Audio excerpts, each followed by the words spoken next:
Terima kasih tau yang klik video ni, yang tekan video ni dan nak tengok video ni. Terima kasih banyak-banyak kepada penonton-penonton yang pernah tengok video-video sebelum ni. Video-video produk yang saya guna pakai ke ataupun video-video koleksi video jentera berat ke. Terima kasih banyak-banyak. Tak tengok lagi video-video sebelum ni, bolehlah tekan dekat atas ni ataupun dekat bawah ni. Saya sediakan link playlist senarai main koleksi video produk-produk yang saya pakai. Bolehlah tengok. Kali ni saya nak makan biskut perisa keju manis. Biskut dia macam ni.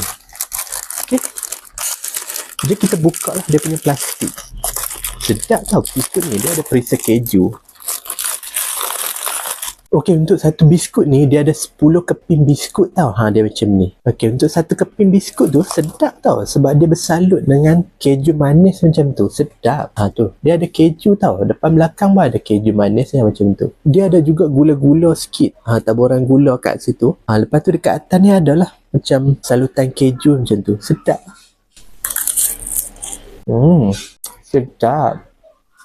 Rasa macam keju-keju macam tu kan. Lepas tu rasa macam manis-manis sikit. Tak tahu nak makan biskut apa, boleh makan biskut perisa keju yang macam ni. Dia ada bersalut keju. Lepas tu dia ada taburan gula sikit-sikit macam tu. Dia tak manis sangat tau. Sedap. Dia ada 10 keping macam tu. Jadi bolehlah nak makan tu. Saya pakai mikrofon yang macam ni tau untuk buat konten ataupun buat video yang macam ni. Dia ada 2 mikrofon dan dia juga dapat sekali dengan sarung bekas simpanan yang macam ni.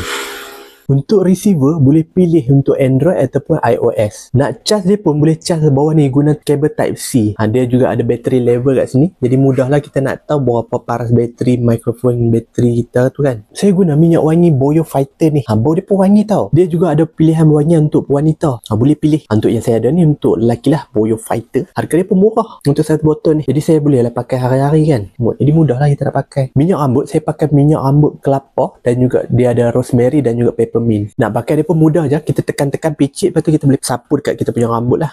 Bau dia pun wangi. Sedap bau dia. Cuba try pakai minyak rambut yang macam ni. Sikat rambut pula saya pakai sikat rambut yang bulat yang macam ni. Jadi mudah lah kita nak sikat rambut tu kan. Nak letak dalam beg ke, nak simpan dalam poket ke, jadi mudah.